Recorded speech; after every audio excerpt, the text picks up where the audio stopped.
you're throwing your jabs, I want you to imagine as you throw the rock, having chi shoot from your elbow to your bottom 3 knuckles and leaving your body as soon as you feel that they touch something.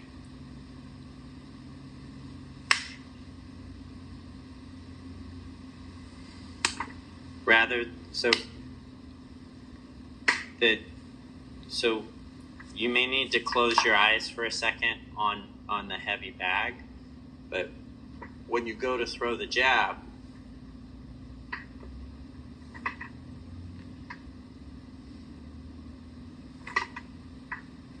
because that's part of what you see, like this has no chi. That's how you feel. When I add the chi to it, and then it's like you can regenerate it. Well, remember that I told you that conservation of energy doesn't make sense. Yeah. Conservation of energy only makes sense if the amount of dimensions that exist is a fixed state.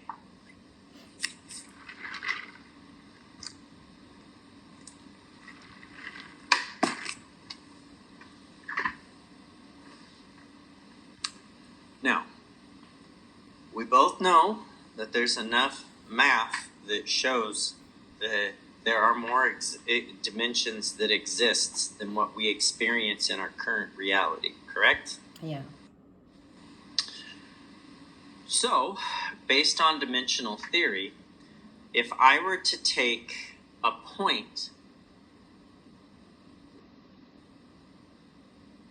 from a 4th dimension and take that area of the 4th dimension outside this and move it into this in this dimension, how much energy would that actually give me?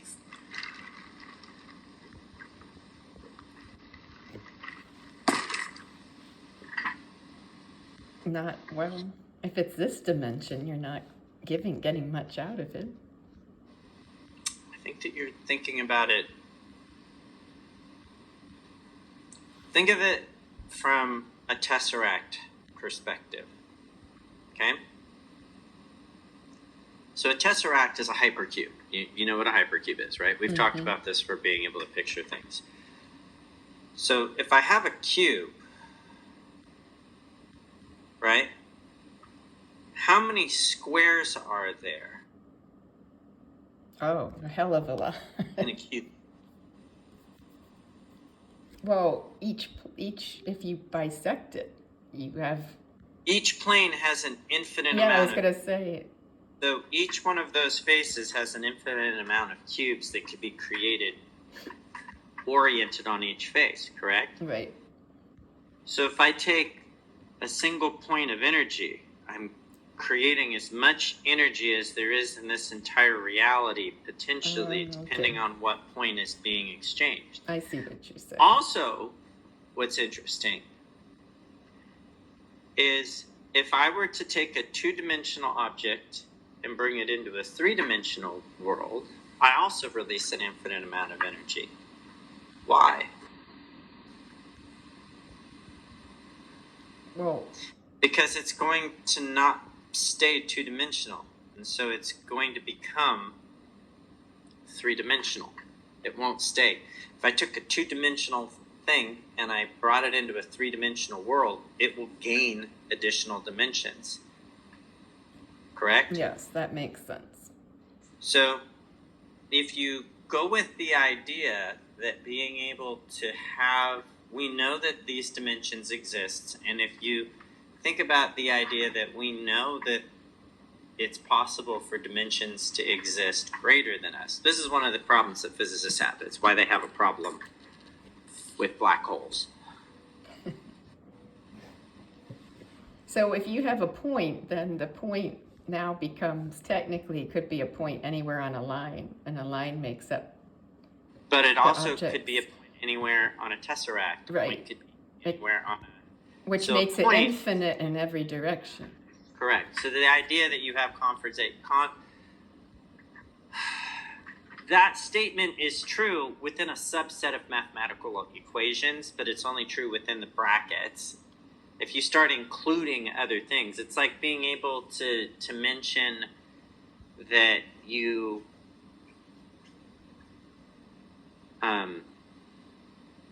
cannot solve the square root of -1.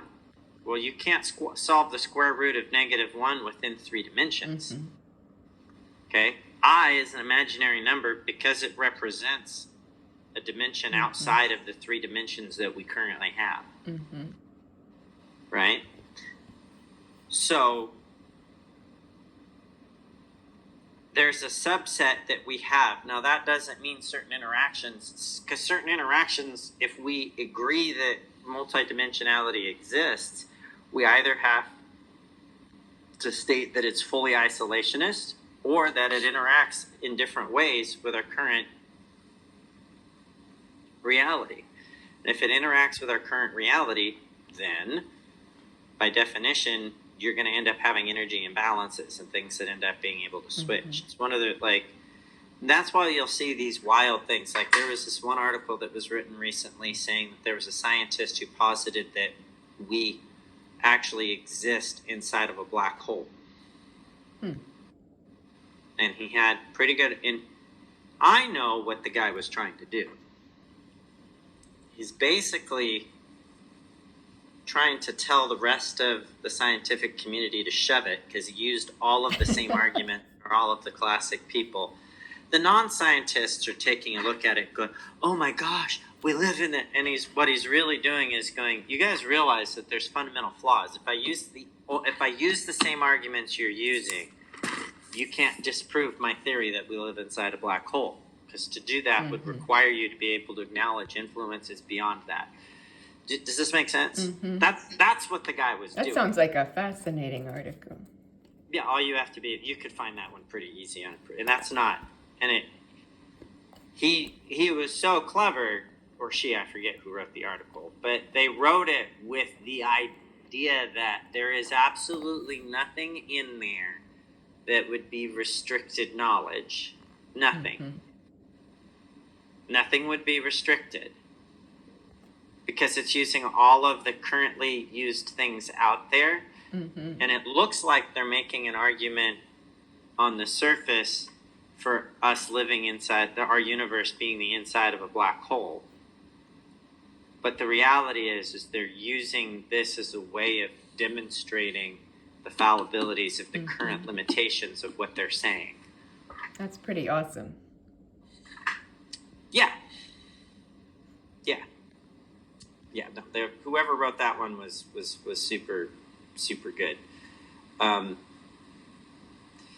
So that's the interesting thing. There was a really, really cool thing where this one person said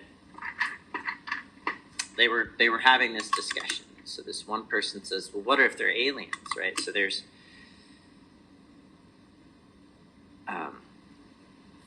there's a conspiracy theorist, a couple of priests of different religions, there's a scientist, and a politician. And they're all sitting around talking. And the politician is trying to figure out how we can get these people to help contribute to his campaign. So he's like, hey, if it turns out we get information on, if we find out aliens exist and we have contact with them, what will you give me to get on it? So he goes to the scientist. It could end up meaning that you get all of this advanced technology. All we would need you to do is turn the technology over to us, and we would be willing to fund you. And he goes, yeah, but how much of the funding will I actually get to control over my research? And he goes, well, we can negotiate that. Are you open to it? And he's like, well, I'm not really sure. What kind of technology? What are you talking about? Right? And so before he does that, he goes to the conspiracy theorist, right? He says, hey, we'll let you know all about it. And he goes, how do I know that you're going to tell me everything? How do I know that you're not going to do this? How do I know that? How do I know that they're not just fake aliens that you set up using your existing technology? How do I know that you haven't hooked me up to a probe? And then he goes to the priest, and he's like, I don't want your religion to be able to fall down. So what will you give me to be able to cover this up and keep it a secret so you guys can keep your... one of them is hemming and hawing, and finally the other one turns to him and says, do you see why I brought you here? And the guy goes, what are you talking about? He goes, I brought you here so that you could see. The politician is just looking for what this situation can do, not just for him, but how we can leverage it for all of these other groups to gain power and influence. Mm-hmm. The scientist wanted to be able to get information, but he also doesn't trust the people who are giving him access. So he doesn't know whether or not they're going to try and make a weapon of it. Some scientists aren't going to care. Some scientists are going to care. There's supposed to be two scientists. So one of them jumps at it and signs on. The other one's like, well, wait a second. What are you going to do with the technology? The conspiracy theorist, one of them jumps in because he gets to be a part of it. The other one is he goes, so there's something that you're supposed to learn, that technology is not inherently dangerous or not dangerous. It's the people who are in control of the technology. Just like guns don't kill people, people with guns kill people. Mm-hmm. That's the scientist one. The conspiracy theorist is certain people aren't going to believe the truth no matter how many times you tell them. They could see it, hear it, feel it, touch it, and it wouldn't matter. It's why they say you can't convert people to a faith through miracles. Because if the only reason they converted is the miracle, they're going to fail. Their faith will dwindle as time from the miracle passes. And say, what about faith? And he goes, you know what? The whole point is we don't really know how this thing works, and I don't think we're supposed to until we die. Here's an interesting theory that I once heard.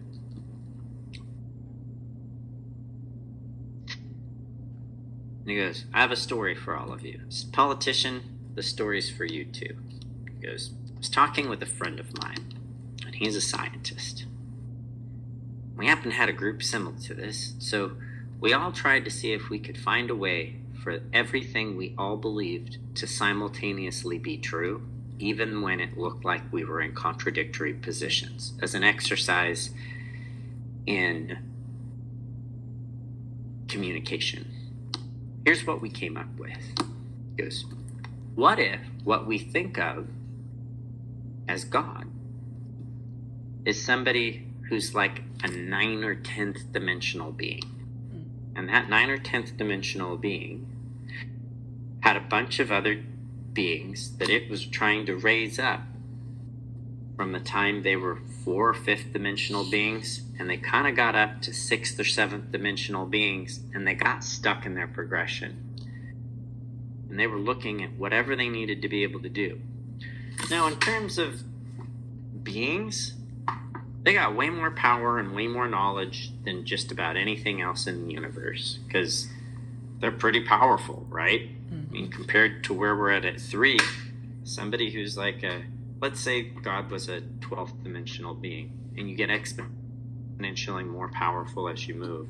Being stuck as an 8th dimensional being, you're pretty far beyond where we're at now, but not really anything compared to the one that we're referring to as God.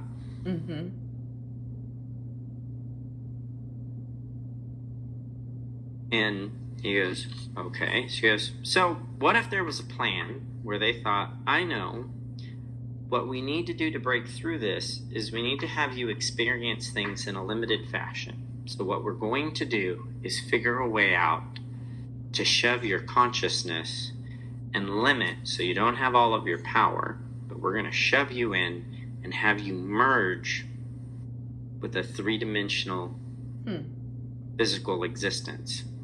And she goes, now we had some arguments about this. One of the people said, well, why don't we? Said, well, what if, although you can look through, which is what we would think of as possession, that you can have spirits infuse you, actually merging where you become one with it isn't something that currently existed. So they looked around, and there were other beings throughout this universe that were on their way towards natural transcendence, breaking into the fourth and fifth dimensions. And they didn't want to bother them, so they went to this out-of-the-way place called Earth. And they went and grabbed a bunch of the powerful beings that existed already in this universe, and they brought them over to make alterations. Genetic alterations, and make changes to the planet. They rearranged some of the stuff. They said, yeah, we need these conditions. And so they started doing things to the solar system and to the general space around it to be able to allow this to happen. And then when the creatures were seated there, they started making these genetic modifications. Because although there were a lot of people there and this stuff was happening, they weren't able to blend so that you had a unified being with the three-dimensional body fused with the essence of this eight-dimensional spiritual being. They weren't really a thing, so that was it. So they were going about it. Civilizations rose and fall while they were making the changes, and eventually they got to a point where they felt like the habitat and everything would be able to support it. So the God, the 12th dimensional being, said, all right, we've got everything set up. I'm going to go ahead and get my template. So he made the first of the fused beings, the template. And he made a man and a woman. And they were there. Well, they were there, they had a bunch of kids, but there were already other people that just hadn't had as many genetic modifications. And so they just made sure that when they were doing that they would be the dominant genes. So they could go have sex with whatever they wanted, and it would still carry what they needed to be able to do that. And they were commanded, go have sex with everything. Whatever you can do that breeds true will be able to hold the fusion. And so you ended up having that. So things are going pretty well, but then it turned out that after that original one, that some of the people who were sent to make the modifications resented starting to give control up to these chosen people. So they tried to exert control. And so because they were trying to do that, they forgot that they were really working under the behest of like a 12th dimensional being. So yeah, they wiped them the fuck out. Not hard to have a disaster just blow through everything, right? Mm-hmm. Got too big for your britches, lizard people, boom, annihilated. Atlantis, boom, annihilated. You guys forget who you work for. Wha-bam! Right? Everything happens, Noah, wha-bam! So to be able to do that, you currently have this last iteration. So there currently hasn't been there. Now, I still think there's probably people trying to be able to muck about. And from what I understand, not everybody agreed with the 12th dimensional being's plan. Some of them wanted something different. And so they do inhabit people, and they have these combinations. And occasionally they will let them go as long as it's an individual decision by the people. But as soon as they start feeling like there's no individual ability to choose, then they get smacked down. He goes, so aliens? Yeah, that would fit. And I said, look, so would aliens fit with that? Would there be a reason that aliens come? I said, yeah, they don't want to get smacked down for screwing up with this 12th dimensional being who said, hey, I'm only going to take this tiny space, come over here, do this stuff, and I will leave you alone. Okay. So, checks out. So if you tell me that aliens exist, I'm going to go, okay. When I meet that alien, I'm going to go, hi, I'm a priest of a higher being. Are you doing what you're doing for him, or for an eighth dimensional being who's more powerful than you, but isn't as powerful as the person that brought me here. Because that's the message. We are all more powerful who came and fused with the body than that eighth dimensional spirit, because we're already guaranteed to make it to the ninth dimension when we die. The people who are horrible people will at least make it to an extra dimension. The people who are really learning lessons here are going to have the potential to go up and join them. So that's kind of how I look at this. So, yeah. Because do you know what I do know about 3 dimensions that get screwed up? I said, what? Time.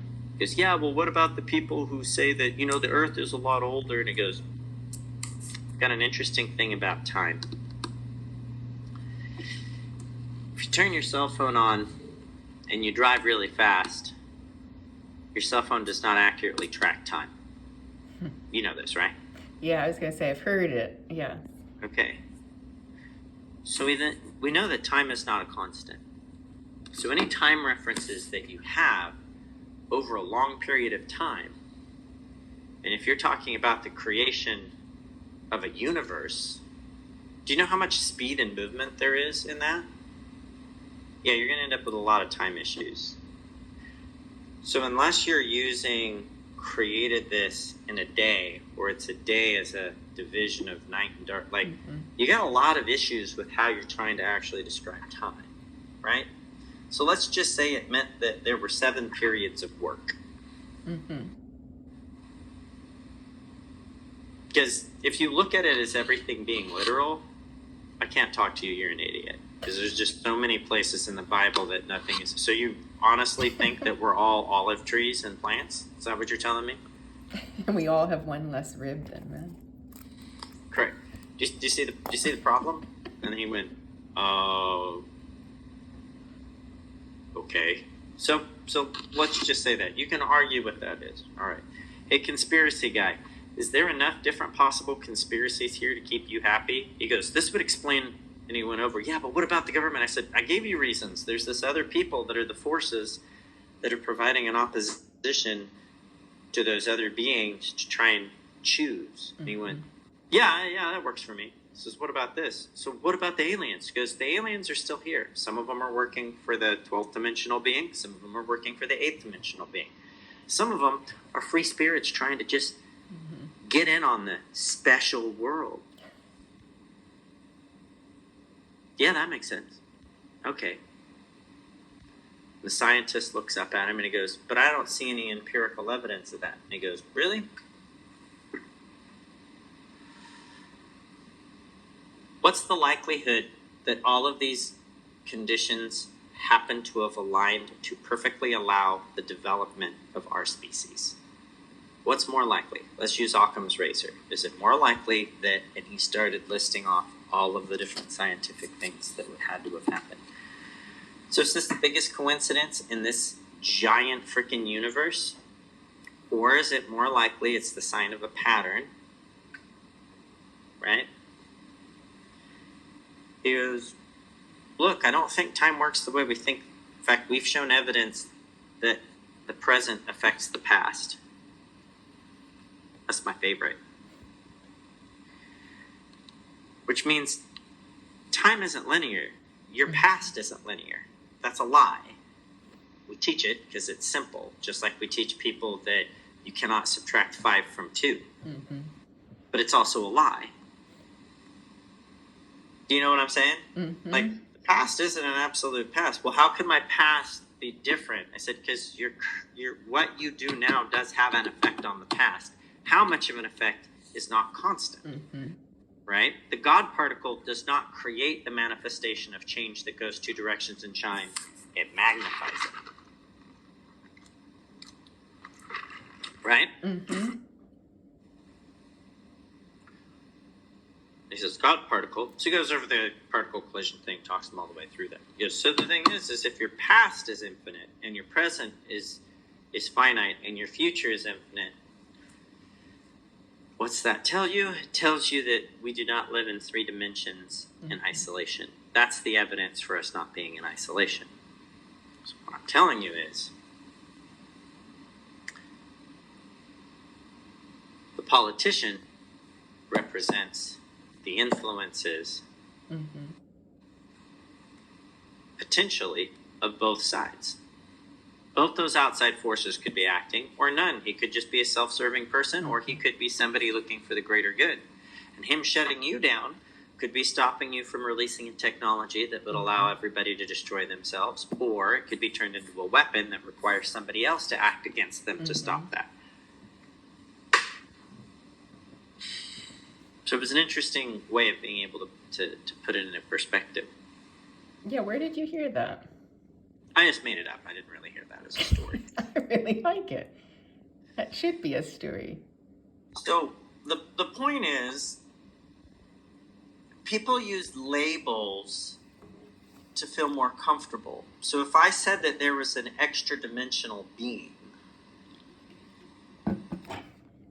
right? If I referred to an extra dimensional being and I described it as an angel, and then I said there's a being beyond it in power, and that's an additional dimension above, and that's an archangel, and beyond that I have a select. You know what? Let's say God's a level 100 dimensional. He's a 100-dimensional being, right? The God that we think of. And that he had a plan, that there was another being who was on the path to get there with him, and another being that was already there. The being that was already there with him didn't need to have a physical body, was never attached to a physical body. But that the 100th dimensional being had been. This other being can get there like the other one that doesn't have a body without ever having one. So that means two of the three could get there without ever having a physical body. But this one had at one point. And they decide, there's a way that we can get a lot more people up here. But they're going to have to go through this, right? Now, if you hear this is the thing that I'm trying to reconcile, which is what got me thinking about it. What could possibly cause 1/3 of the hosts of heaven, extra-dimensional beings of incredible knowledge and power, to not follow and listen? So let's say they're like 60th level extra-dimensional beings. They're not listening to the wisdom of a 100th level being. Why? You got to take your 60th extra-dimensional levels and limit them down to 3.5. I actually think it would be really funny if we actually live in a pi dimension, 3.14151657. I would like That's my own personal enjoyment. So if somebody asks you how many dimensions the world is, tell them pi according to the Kitsune. Oh, I will. I love that. That'll make me them. smile. They are not. And then it can say, was he joking or not? And you can say, he specifically said you would ask that question, and that he just smiles. So I'm not going to tell you. But the idea being, if you end up having this paradigm, right? What would make somebody who had that thought? And if you told them, I've got to shove all of your senses away, and I've got to shove you into a box of a finite mortal, meaning know that they can die, pi-dimensional being. That could freak a lot of those out, especially knowing how long it took, especially if all of them started off at some point as somewhere between a 4th and 5th dimensional being, and now they're all of this, like, literally time beyond comprehension to us. Yeah, they'll feel like they were reduced. And you have somebody else who says, I can get you there without giving this up. Who is like an 80th dimensional being.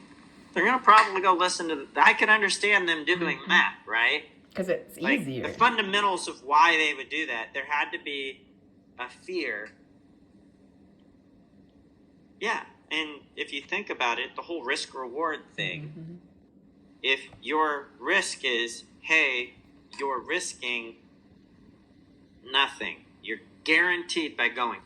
You're going to have things suck. There's a suck wall. For some of you, I'm not going to lie, it's going to be pretty bad. Like your entire existence is going to be miserable.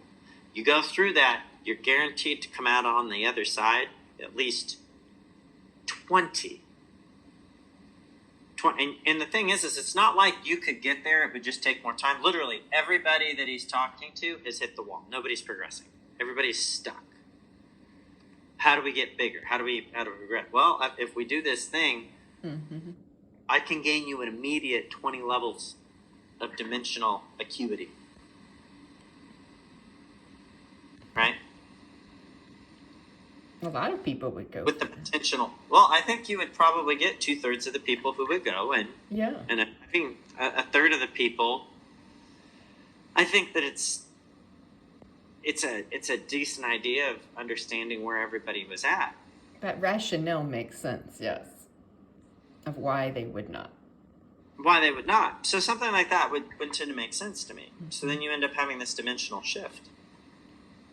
I think if people whose lives were not pleasant knew how great everything would be after we pass from this plane of existence, there would be mass suicides constantly all over the world. What they don't realize is if you kill yourself... That's what I was going to say. Doesn't that negate the end outcome? It doesn't negate it. What it would do is it diminishes it. So let's say that just a regular person dying for whatever reason, even somebody who makes horrible choices, instead of being at the 80th, if you kill yourself to be able to get out, you're going to probably drop down into like the 70th. Maybe it cuts it to a 10-dimensional game. Still pretty great. You don't want to tell somebody, hey, you're going to give up 10 dimensions that you can't perceive most of what I'm talking. It's not going to stop them from doing stuff. But that's kind of the whole point, is if you're looking at it, we don't know. So like this example would take the idea of aliens. Like you've heard me mention before, I love Jesuits. If I talked to a Jesuit about this, the Jesuit would be excited. If I talked to most other Catholic priests, they would be offended beyond belief, thinking I was blaspheming against God. I said, why? Just because I threw an arbitrary thing up there? Fine. What if I say he's an infinite amount of dimensions, and there were people in finite dimensions? He's trying to get to an infinite dimensionality to be able to be where he's at.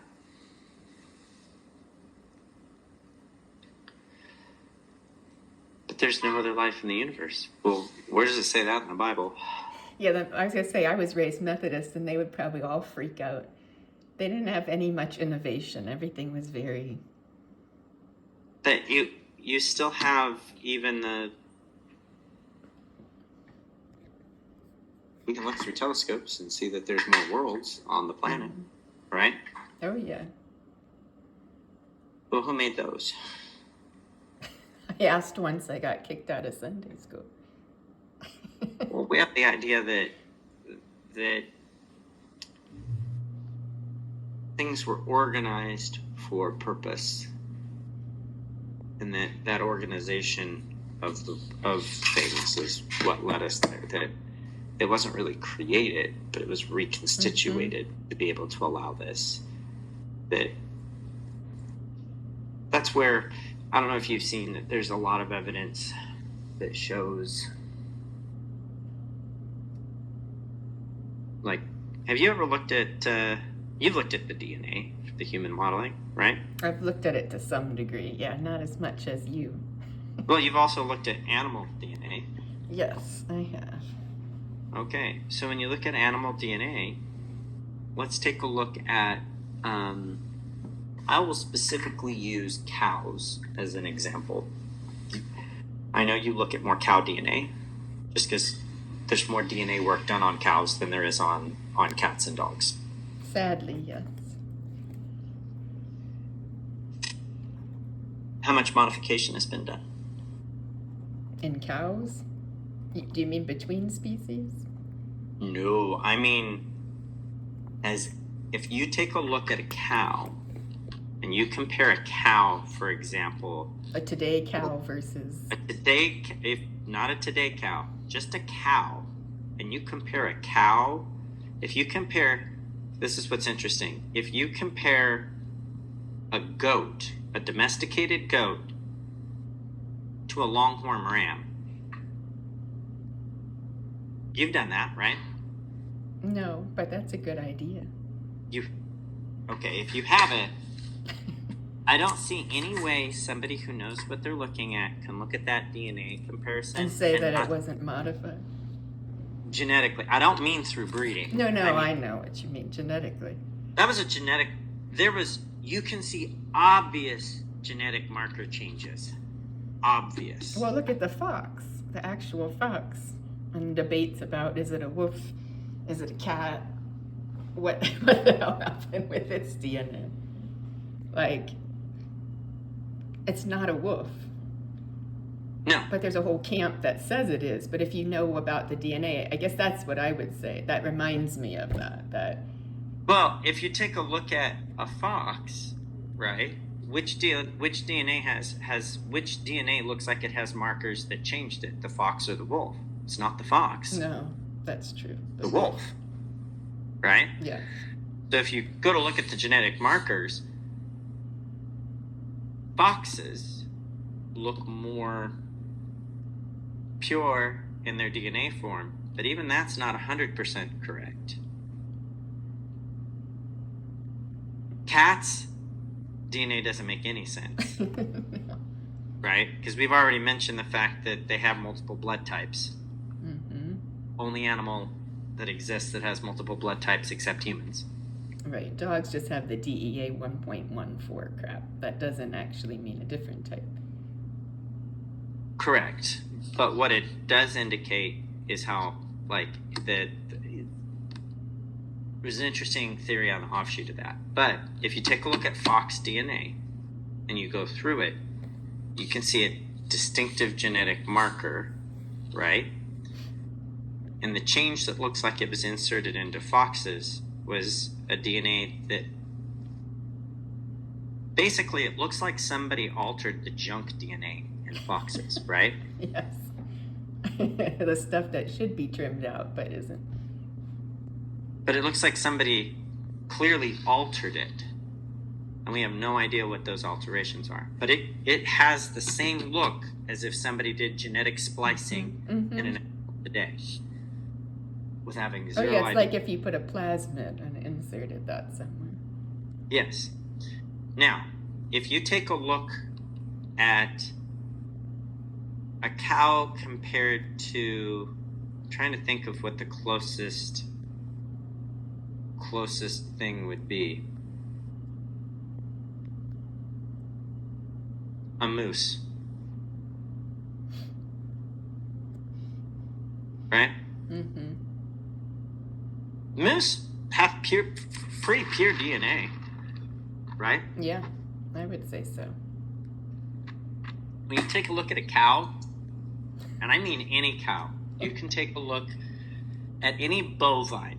I don't care whether they're from Africa. I don't care if it's a carabao. Right. You don't care if it's Bos taurus, Bos indicus. I'm not saying currently used cow. You get me what you think of as the least domesticated cow on the planet.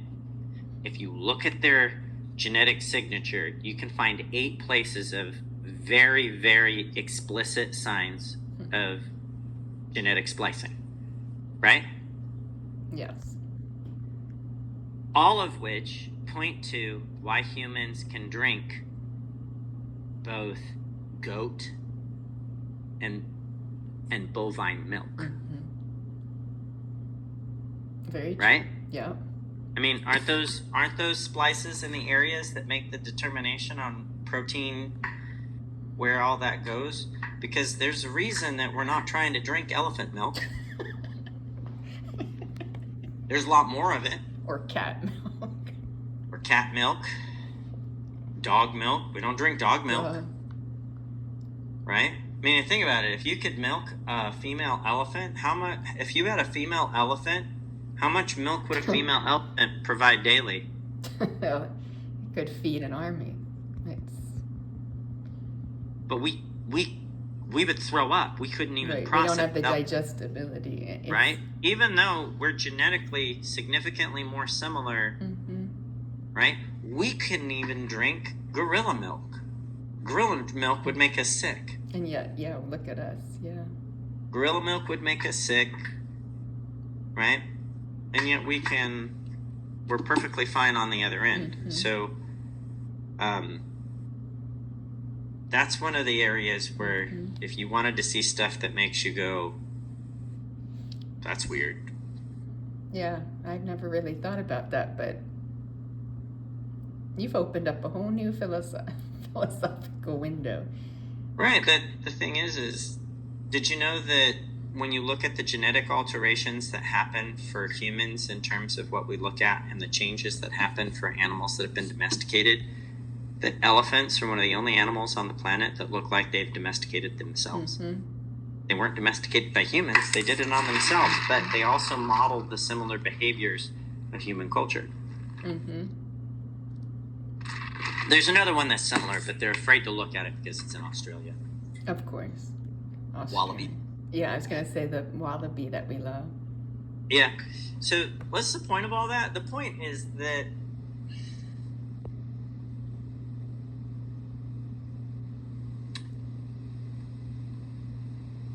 if you went to the Kemet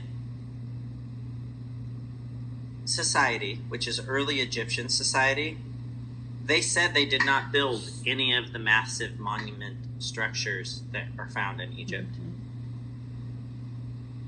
Right? The Kemet said, we found them. They didn't claim to build them. And calling them a tomb, no mummies were ever found in any of the Great Pyramids, right? Calling them a tomb is just a bold-faced lie. You know that, right? I was going to say it's a label people feel comfortable with because they feel like they understand what that is and means, right? It makes sense to masses to say that, but yeah. Again, my understanding of the interpretation that has happened when things changed was that this world was organized to be able to facilitate the plan that is currently underway. Organized, not created, which meant